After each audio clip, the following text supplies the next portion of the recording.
Tuesday, April 23rd, 2024. Maneco 64, home of alternative economics and contrarian views. We're going to look at interest rates and yields today and whether gold and silver can withstand the possibility of the Fed having actually to raise rates again and not cut. And I've been talking about that for months, that economic conditions, as per government statistics, the froth in the stock market shouldn't be a reason really to cut rates.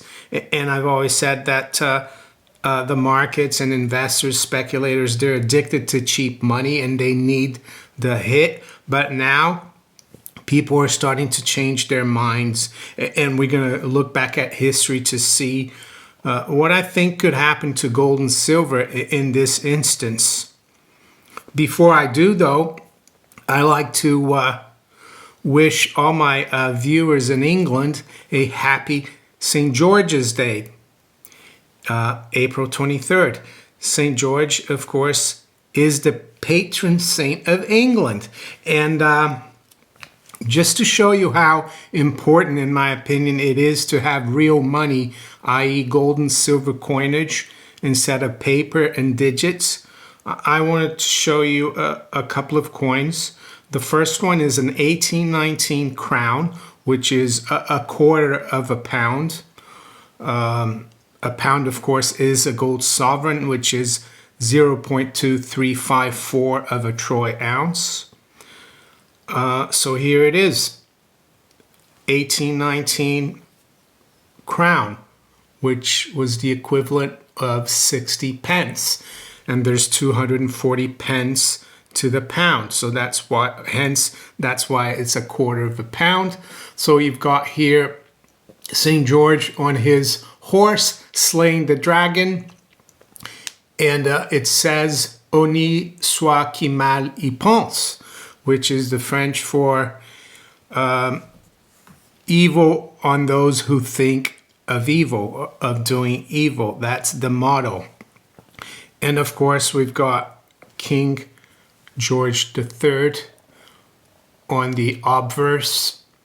And I think this was the 59th year of his reign. He died in 1820. And the designer of this St. George on his horse slaying the dragon was an Italian called Benedetto Pistrucci, and he also designed the first sovereigns. And prior to the sovereign, there was the guinea, which is about 5% more gold than the sovereign. And the sovereign was first introduced in 1817. So I've got a really good book here, The Gold Sovereign, by Michael Marsh. And as you can see here, I don't have a 1817 sovereign, but it's very similar to the crown. And there you go, there's St. George's, St. George on his horse slaying the dragon, and King George III. So yes, unfortunately, the culture in this country has gone so far away from observing things like St. George's Day that I don't really think it's that important anymore. It's kind of the equivalent of July, the 4th of July in the US. But if anything, the flag of St. George now is seen as racist almost, which is really warped in my opinion. So let's go back to interest rates and yields. And it's not just me who's been speaking about this, but people like Rafi and others in the alternative space, economic space, gold bug space, if you want to call it. We've been talking about the three waves of inflation that we saw basically in the mid to late 60s to the early 70s, and then it started there, and then in the mid 70s we had another big wave up a wave down of disinflation, because we never really have deflation. The central bankers under a fiat currency system will never allow prices to go negative, even though they should, to make up for the increases in the past. But be as it may, as you can see by this chart here, of actually the Fed funds rate back in the 50s, 60s, and 70s, the rise in the Fed funds rate in the early 70s, mid 70s, and then late 70s, early 80s signified the waves of inflation. I haven't got a CPI chart. I could get one. So, yes, I think the waves of inflation of the 2020s are going to be even worse than the ones we saw back then. And why is that? Well, because the fiscal situation is a lot worse. Back then, debt to GDP was under 40%, national debt. Now it's growing towards, well, if you really look at real GDP, it's more like almost 160%, and it's going to keep growing. We saw the other day that Congress has no intention of reining in spending. What else? The financial system is so much more leveraged. We've got like at least a quadrillion of derivatives, which is something we didn't even have in the 70s. We didn't have financial derivatives. We only had really commodity derivatives. So everything is much worse. Government is much bigger. Geopolitics is still a problem, even though things have calmed down in the last few days. But it's only going to get worse. China and the BRICS and the Global South, they're going to continue to get away from the dollar as much as possible. Unfortunately, the Anglo-American Empire has pissed off most of the world. I would say a great majority of the world. Yes, we're told that we have global support, but their global support are just the minions in Europe, New Zealand, Japan, South Korea, Australia, and Canada. The rest of the world is realized that the West doesn't have good intentions towards them, so they're going to get away from our financial system or the dollar more and more. And the question earlier in the video was, how will gold do in this environment where rates are going to stay a lot higher than most people think? And I've always thought that, well, back in the 70s, gold was fixed at $35 up until 1971, as you can see. So where were Fed funds rate when Nixon closed the gold window? Well, they were at 557, so gold was at 35, and then it started floating and going up. And of course, it topped almost at 900 in January of 1980. And the Fed funds rate was almost at 14%. So there you go, from 5.5 to 14. Gold went up, from 35 to almost 900. So why did gold do that? We've been told that the higher yields and interest rates go, the less advantageous it is to hold gold, because you can hold the fiat currency and get a return on it. Well, I think it's because the central bank, in this instance, has been behind the curve, and the rate of the Fed funds rate and even the 10-year yield didn't reflect the real debasement of the currency. So yes, and as I've said, the CPI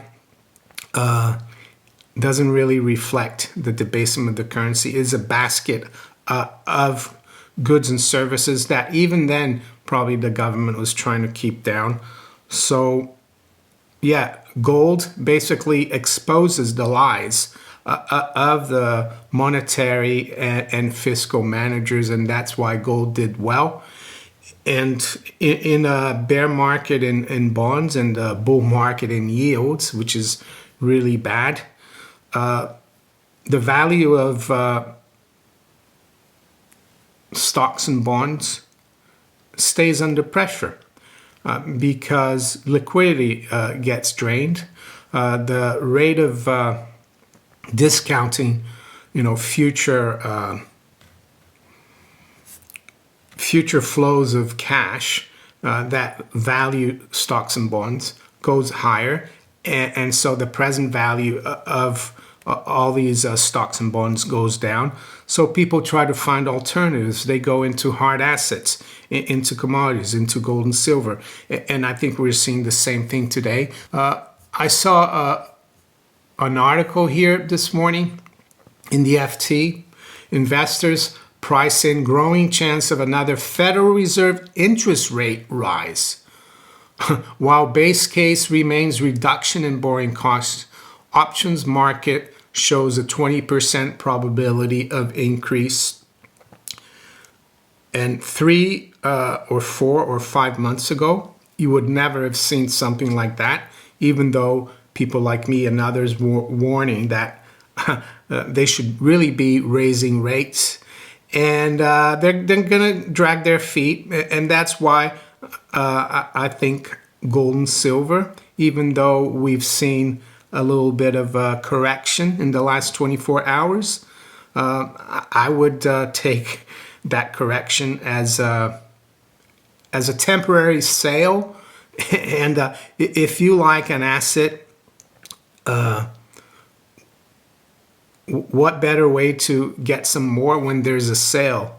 Would you rather buy a Ferrari for $200,000, or would you rather buy it for $150,000? I mean, it's a no-brainer.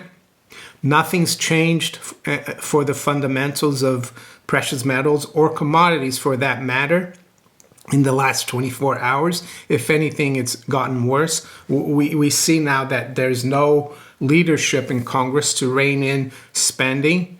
I mean, if it was spending for infrastructure in the U.S. to help the U.S. economy, maybe I would give it a little bit of a benefit of the doubt, but it's not. It's more and more trillions and trillions it's going to add up to eventually, to create havoc and wars and chaos around the world. That's the business model for the military-industrial complex. They don't care about how they disrupt people's lives, how many people get killed, how much infrastructure is destroyed, as long as the stock price of their big corporations keeps going up. But I'd have to say one day it's going to come back to bite them. They're going to pay for it because a chaotic world like that will affect them as well. They're not immune to the chaos. And hopefully people will wake up and get rid of these people in Congress and Parliament. But I wouldn't hold my breath. I would say the financial monetary system imploding would probably be the only way for people to wake up. Just like a lot of people have woken up since 2020 to the evil designs of the people who run our countries. Maybe some kind of financial calamity, monetary calamity, will wake people up even more. That's my hope.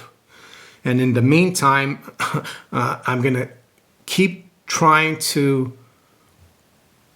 warn people about it. And this is not a doom message. It's a message of reality that hopefully will help you get through these difficult times. So, in conclusion, yes, I would not be worried about interest rates and yields going higher instead of lower. Either way, Yes, the flow of funds from stocks and bonds are going to continue to go into hard assets on a relative basis. And the thing is, they've created such a big bubble, this everything bubble into paper assets, that even a small amount or proportion of those funds going into real assets is akin to trying to get Niagara Falls to flow through a garden hose. So there you go. With that, let's quickly look at where the markets are this morning. It's 8:41 a.m. London time. So we've got spot gold at 23.10. Yes, it's continued to sell off, but the way I look at it is it's going to get even more volatile as we go a lot higher or a lot lower, if you think of the fiat currency. And that's why I never try to get excited nor despondent, whichever way, the moves go. And that's why I've been doing it for many, decades now, stacking. And it's not a trade. It might be for some people. And I'm sure a lot of people got taken to the cleaners in the last 24 hours. Well, because they leverage and they play gold like a speculation instead of insurance. But anyway, yeah, we're 23.10, down $16. The high's been 22.95, and the low has been 22.95, and the high's been 23.34. Silver is trading at 26.95, and the same thing goes for silver. I'm not concerned. Hopefully, I'll be buying a little more silver, maybe even some more gold in the next few days. So we're down about 1%. The low has been 26.84 and the high 27.38. Stock market is virtually unchanged. I was speaking to a friend of mine yesterday. He's an investor. He used to work in the city, and he said there's a lot of earnings coming out in the next few days for the stock market. So we could see a lot of volatility there. Stock markets seem to be losing a little bit of momentum as well, I would say. As for the currencies, the dollar didn't really do much yesterday, despite the fact that gold came off a lot. So I see some headlines in the mainstream media saying that gold came off because geopolitical tensions have come off. Maybe that could be the reason. I think the main reason gold's come off, aside from a little bit of manipulation, is that it had gone up quite a lot with no correction in the last few weeks. So yeah, nothing ever goes up or down in a straight line, but the fundamentals are better than ever, as I said. So I won't go through the currencies.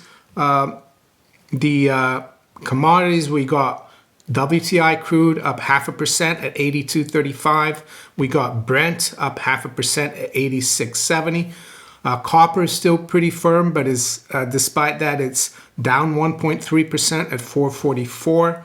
What about cocoa? Well, cocoa has come off. It got up above 11,000. Now it's at 10,886.